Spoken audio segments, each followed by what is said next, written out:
The eviction notice trembled in James Thompson's wrinkled hands as the last note of the Moonlight Sonata faded into the air. 72 years of life, 40 of which were dedicated to teaching piano in that same studio, and now everything could end with a simple corporate signature. Beyond the fogged-up window, the city lights grew like golden shadows, swallowing the neighborhood that was once the beating heart of local music. "Mr. Thompson?" Lucy's small voice, his youngest student, brought him back to reality. "Why are you crying?" James hadn't noticed the tears marking his face. Quickly storing the envelope in the drawer, he forced a smile, the same one he had worn since Eleanor left, taking with her not just his love but also the secrets of his most beautiful compositions. "Sometimes music touches us so deeply that it overflows through our eyes, dear," he replied, adjusting his gold-rimmed glasses. Lucy, with her 9 years and a natural talent that painfully reminded him of Eleanor, nodded with the unique wisdom of children. The studio, with its century-old piano and walls lined with memories, was more than just a teaching space. It was a sanctuary where children from working-class families could touch the magic of music without worrying about the burden of tuition fees. It was Eleanor's legacy, his beloved wife, who believed that music should be a gift for everyone, not a privilege for the fortunate. The phone rang, cutting through the silence like a dissonant note. The unknown number glowed on the screen with a disturbing urgency. "Mr. Thompson?" The voice on the other end was metallic, calculated. "Richard Palmer, from Harrison Music Corporation. Mr. William Harrison has a proposal for you." The words that followed made James' heart stop for a moment. A performance at the corporation's annual gala ball, the most prestigious event in the social circle. The fee would be more than enough to save the studio, but the condition made his blood run cold. He had to play a specific composition by Harrison. "The sheet music will arrive tomorrow," Palmer continued. "Mr. Harrison insists that it be this particular piece." As Lucy put away her sheet music, unaware of the storm brewing, James watched the city through the window. The sun set behind the skyscrapers, painting the sky with shades of red that reminded him of the final pages of Eleanor's composition diary, the one that mysteriously disappeared after her death. "Will we continue our lesson tomorrow, Mr. Thompson?" Lucy asked, her voice full of hope. "Of course, dear," he replied automatically, even though he knew tomorrow held more questions than answers. Eleanor's last words before she left echoed in his mind. "There are truths, James, that only music can reveal." Now, alone in the studio that held so many memories, James couldn't shake the feeling that he was about to discover exactly what she meant. The price of that discovery, however, might be more than he was prepared to pay. The morning brought more than just the promised sheet music. The messenger from Harrison Music Corporation delivered a heavy envelope, sealed with the company's golden emblem. James's hands trembled as he recognized the first notes on the aged paper. His heart, already heavy with memories, seemed to sink further into his chest. "It can't be," he murmured to himself, his fingers tracing the notes with the familiarity of someone who recognizes the handwriting of a loved one. It was the Twilight Symphony, the last composition Eleanor had worked on before her sudden death 5 years ago. The same one she had sworn was her masterpiece but never got to publish. The studio felt quieter than ever as James sat at the piano. His hands, guided by muscle memory, began to play the opening bars. Each note was like a whisper from Eleanor, an echo of nights when she would sit at that same bench, composing until dawn. The music flowed just as he remembered, the same crescendos, the same delicate pauses she loved so much. But something was wrong. In the upper right corner of the sheet, where Eleanor Thompson's name should have been, was printed in elegant letters, "Original composition by William Harrison." The doorbell interrupted his thoughts. It was Margaret, the building's caretaker for over 2 decades, carrying a dusty box. "I found this while cleaning the basement," she said, her eyes revealing concern. "I thought you should see it." Inside the box, James found old letters, all addressed to Eleanor, all bearing the Harrison Music Corporation's letterhead. They dated back 6 years, months before her death. With a racing heart, he began to read. "Dear Mrs. Thompson, your latest composition is extraordinary, as always. However, I must remind you of our agreement. As long as you maintain your position as an anonymous consultant, we will ensure that your husband never loses the studio. Otherwise..." James let the letter fall, his hands trembling uncontrollably. Other letters revealed more. Eleanor had been forced to sell her compositions to Harrison, who published them as his own works. The studio, always on the brink of eviction, was kept afloat thanks to this grim agreement. "She did this for me," James whispered, the realization hitting him like a punch to the gut. "For us, for the children." The phone rang again. It was Palmer, his voice colder than before. "Mr. Thompson, Mr. Harrison would like to confirm your participation in the ball. The performance will be broadcast live to the entire musical community. It will be historic."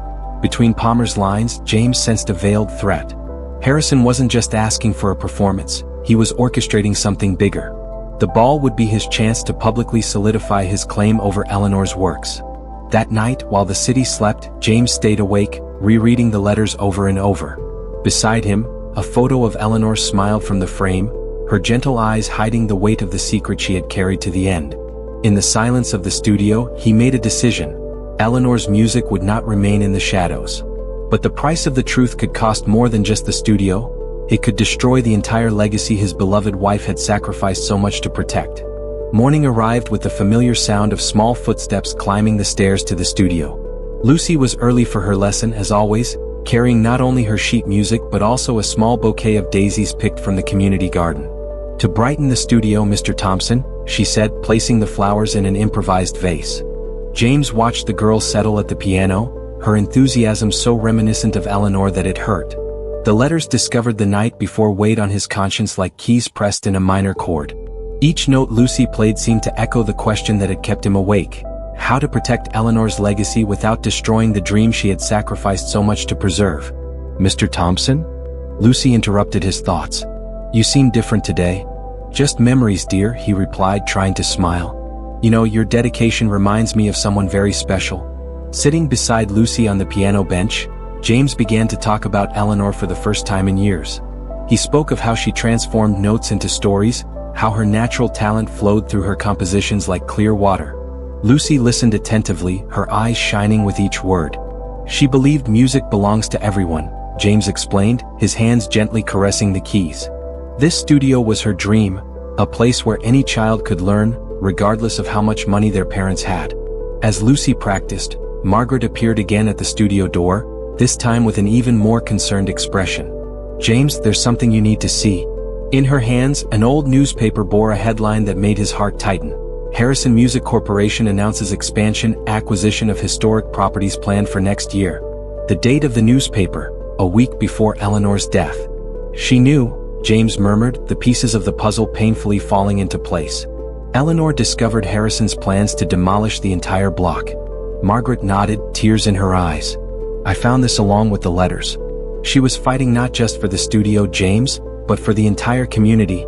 At that moment the phone rang once more.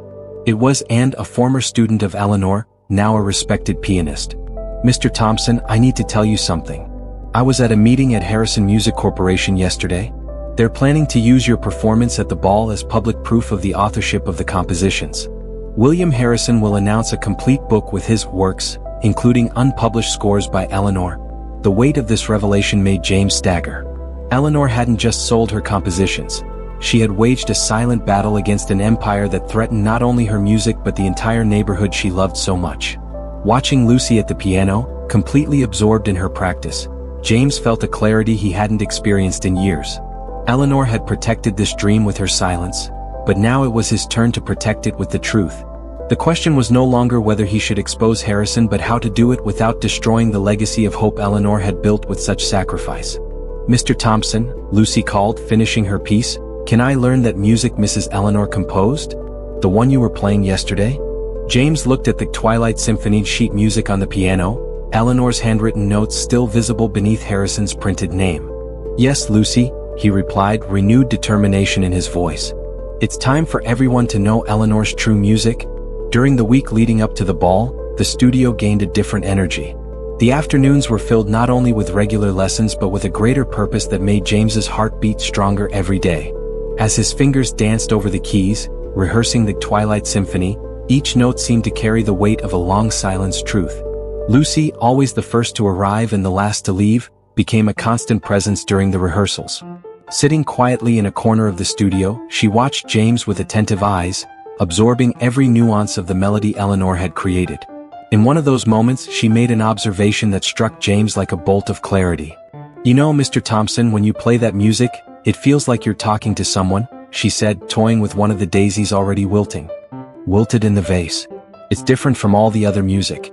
It's like the music is telling a story that needs to be heard." The girl's words resonated deeply within James. Eleanor always said that every composition carried a piece of its creator's soul. Now, playing those notes he knew so intimately, he could feel her presence in every measure, every pause, every crescendo. Margaret began bringing coffee every afternoon, concerned about the long hours James dedicated to rehearsing. One afternoon, she brought something even more significant. An old diary of Eleanor's, found between the pages of a sheet music book in the basement. "I found this morning," she said, handing the worn notebook to James.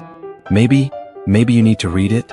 That night, after Lucy left and the studio fell silent again, James opened the diary. The yellowed pages revealed not just Eleanor's thoughts but her internal struggle during those final months. Amid musical notes and composition sketches, there were confessions that broke his heart. "How can I allow them to destroy not only my music but the dreams of so many children? This studio is more than walls and a piano. It's a haven where music can transform lives. William Harrison may have my name on the sheet music, but he will never have the essence of what these melodies mean." And called again, this time with even more disturbing news. "Mr. Thompson, I found out that Harrison plans to use the ball to announce the demolition of the entire block. He wants to turn everything into a luxury commercial complex.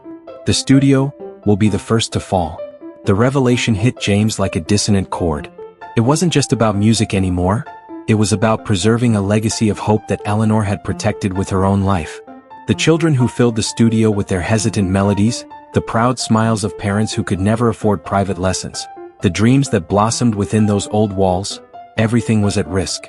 That night, sitting at the piano where Eleanor had spent so many hours composing, James began subtly modifying sections of the Twilight Symphony. They weren't major changes, just small adjustments that transformed the piece into something even more personal, more true. With each alteration, he could feel Eleanor guiding his hands as if they were, at last, completing her final composition together. "You always said music has the power to reveal truths, my love," he whispered to Eleanor's portrait. "At the ball, your truth will finally be heard." On the eve of the ball, the twilight painted the studio in golden tones when Lucy arrived for her last lesson of the week. In her arms, she carried something different from the usual sheet music, a carefully folded blue dress. "Mom and I sewed it together," she explained, her eyes shining with pride. "For you to wear tomorrow night." It was a navy blue bow tie, made from scraps of her mother's old work dress, a waitress who had always dreamed of seeing her daughter play the piano. James held the bow tie with trembling hands, touched by the simple gesture that carried so much meaning. "Lucy?" His voice faltered, choked with emotion. The girl smiled, understanding without words what that moment meant. "You're going to play Mrs. Eleanor's music tomorrow, aren't you?" she asked, sitting at the piano. "The one that tells a special story?" Before James could answer, the studio door opened, and entered, carrying an old folder. Her face was pale, marked by the urgency of her discovery. "James, I found something in the record company's archives," she said, spreading documents over the piano. Eleanor wasn't alone in her fight. There were other composers, other silenced stories. Harrison built his empire on stolen music, appropriated dreams. Among the papers, a yellowed photo caught James's attention. It showed Eleanor, much younger, alongside a group of musicians in front of the studio. On the back, a message written in her delicate handwriting: "Music is our voice. Even in silence, it tells our truth." Margaret appeared at the door, her eyes revealing that she had heard everything. "The neighborhood kids organized something," she said, her voice trembling with emotion. "They want to show you." In the small community garden in front of the studio, dozens of children, former and current students of James, gathered with their instruments. Lucy ran to join them, taking her place at the small portable keyboard. Under the setting sun they began to play. It was a simple, moving version of the Twilight Symphony. Each note, even if not always perfect, carried the love and gratitude of a community that had found its voice through music. James watched, silent tears streaming down his face, as the notes Eleanor had composed came to life through those little hands. In the middle of the performance, parents began to arrive, drawn by the melody echoing through the narrow streets of the neighborhood. "Eleanor would be so proud," whispered Margaret, holding James's hand. "Tomorrow isn't just about exposing Harrison. It's about showing the world that true music cannot be bought or sold. It lives in the hearts it touches." That night, after everyone had left, James sat at the piano one last time. Wearing the blue bow tie, he rehearsed not only the notes but also the words he would say. Each key pressed was a promise, for Eleanor, for Lucy, for all the children who had found hope within those old walls. "Tomorrow, my love," he spoke to Eleanor's portrait, "your music will finally tell our story. And this time the whole world will listen." The ballroom sparkled with crystals and empty promises. James adjusted his blue bow tie, feeling the weight of the patches sewn with love by Lucy and her mother. In the mirror of the makeshift dressing room, he saw not only his reflection but also fragments of all the lives Eleanor had touched through her music.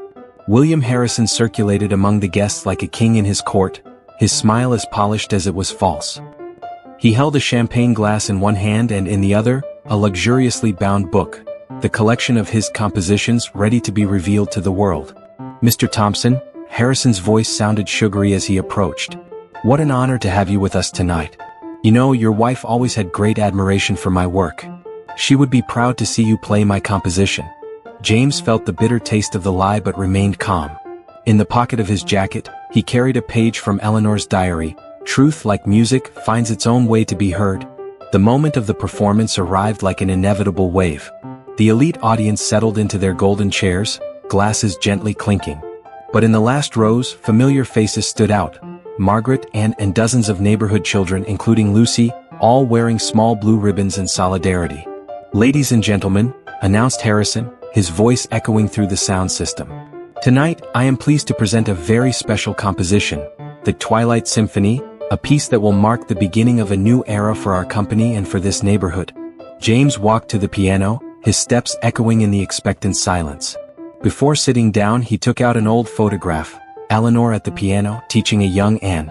He placed it on the piano where everyone could see. His hands touched the first notes, but they were not from Harrison's official score. It was Eleanor's original version with all its nuances and secrets. The melody flowed through the ballroom like a confession, each note carrying a truth long silenced. Harrison's eyes widened in recognition. He began to move toward the piano, but Anne stood up, holding documents in her hands. Margaret did the same, and one by one, others from the community rose, each carrying a different piece of evidence of the truth. "This music," James spoke, continuing to play, his voice amplified by the piano's microphone, "was composed by Eleanor Thompson. Just like all the others you claim as your own, William. Every note, every harmony, was born from her heart." The ballroom erupted in murmurs. Harrison tried to intervene, but it was too late. The neighborhood children, led by Lucy, began to sing A. The melody intertwined perfectly with the piano, the same one they had practiced in the garden, now revealing its true strength. "Eleanor didn't just sell her music," James continued, his hands dancing over the keys. "She sacrificed her recognition to protect a bigger dream, a place where music could transform lives, regardless of social class or purchasing power." The evidence circulated throughout the ballroom, letters, contracts, Eleanor's diary.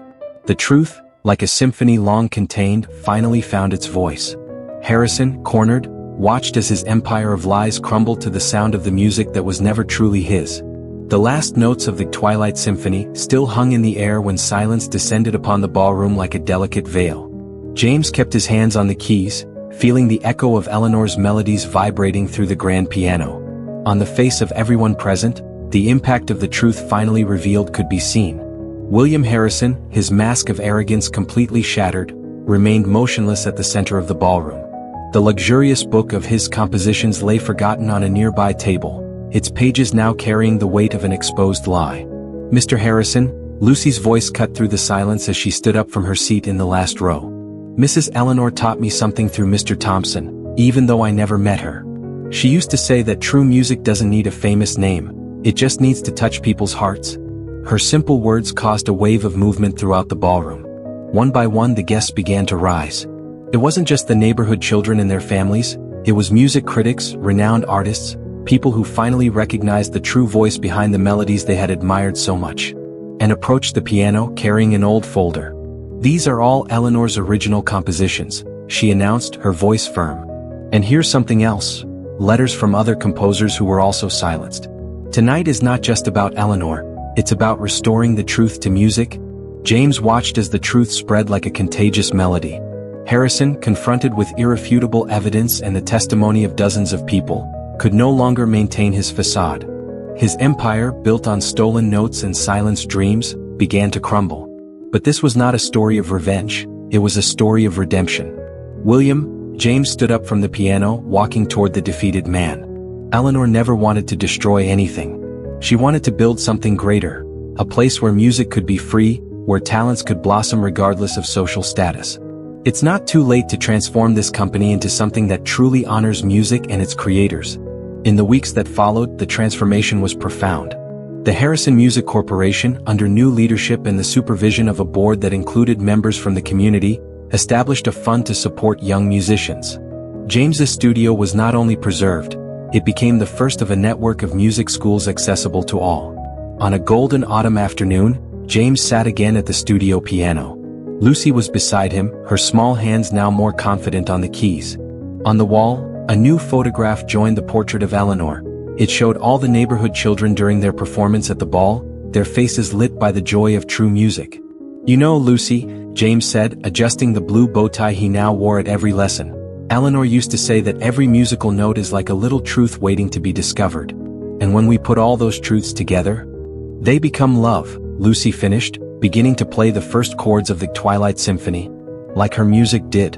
James smiled, his hands joining hers on the piano. The melody flowed through the studio, stronger and truer than ever. In the portrait on the wall, Eleanor seemed to smile, knowing that her music had finally found its true home, in the hearts of all those who believed in the transformative power of an honest melody. The truth, like music, had found its way. And in the notes dancing through the air, Eleanor's legacy lived on, touching hearts and transforming lives, one melody at a time. A special message for you who followed this story until the end. If this narrative touched your heart, don't forget to share your thoughts in the comments. Your feedback is music to our ears. And if you want more emotional stories like this one, don't forget to subscribe to the Soul and History channel and activate the notification bell. Together we can continue exploring the melodies that make life worth living. Until the next story.